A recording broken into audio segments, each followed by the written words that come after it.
So, Sherry, is she the Elizabeth to your Mr. Darcy? Or maybe you've known each other since you were kids, like the Anne to your Gilbert? Huh? Your epic love story? No such thing. False! Behold, I'm living proof. What are you talking about? My mom and dad. She was a wide-eyed nurse from the Philippines, and he was a dashing goofball of a lab technician. First day on the job, she faints in his arms and wakes up. They stare into each other's eyes, and it's love at first sight. Love at first sight is total fiction. Hello, welcome back to Winnipeg. I'm so thrilled to be back. Now, let's talk about the Waltz, because this is a sequel to Prairie Nurse.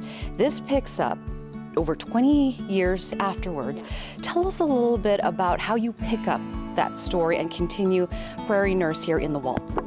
Well, one of the things about Prairie Nurse that I was feeling really strongly about is that folks were calling it an immigration story, and there was a part of me that thought, I don't think that this is an immigration story. I think that an immigration story is something told over a number of years. And I knew at that time that I would have a continuation of the story, and I just kind of didn't know where it was going to land. But around 2018-19, I was really craving two brown people falling in love on stage. I think overwhelmingly what I was seeing is that we were telling one aspect of our stories. We were telling stories about tragedy and trauma, and it's not that they don't exist. I just think that there's room for more stories. How about your parents? They're still together.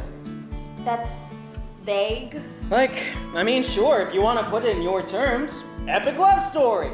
They started off strong, Capulet and Montague styles. They were engaged in the Philippines, and both their parents were like, no way you're not getting married. Each family saying that their kid wasn't good enough, or rich enough, or, I don't know, the right side of Manila enough. RJ, I can speak for RJ.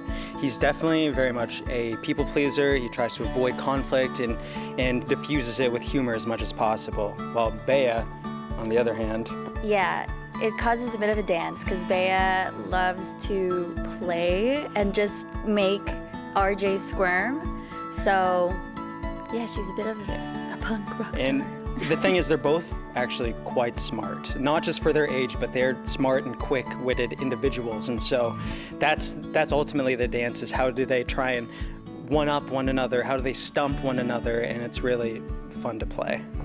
So Moms gets the idea to come to Canada because she can send for my dad right away and they could get married here. And they did. 1970, Saskatoon. Some guy named Charlie walked down the aisle.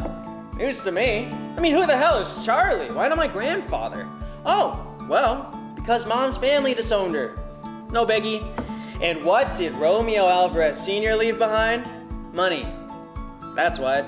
Security. His family's wealth. Totally badass when you're 26 years old, I guess. But that's the kind of stuff that just festers. So anyway, they moved to Toronto because somebody told them it was warmer, which if you ask me was a total lie. And 20-some years later, they're still together. But why? All they do is fight. It's a rather quick show, and so I just hope that they leave with a big old smile on their face, remembering that sense of like falling for somebody. There's that, what's that term? It's a lot of firsts. Yeah, that term, it's like kilig. Oh, kilig. Yeah. And so I think that's not just our goal, but in MB's writing and Andrea and Nina's direction, everybody's just hoping that people feel a little kilig throughout the play, and then even a little after. Yeah. You know? Now, of course, this is the sequel. What can folks expect in terms of, is there going to be a follow-up to this? The third, it's a trilogy. I'm almost finished the third. It's in development. It's called The Cottage Guest, and it's set in 2017. And that's all I'm going to say. Oh no, you're gonna have to fill us. I mean, obviously, we're hoping that you'll bring it back here to Winnipeg. But again, Mary Beth, thank you so much, and welcome back to Winnipeg again. Thanks, I'm so pleased to be here. Jolly Bee!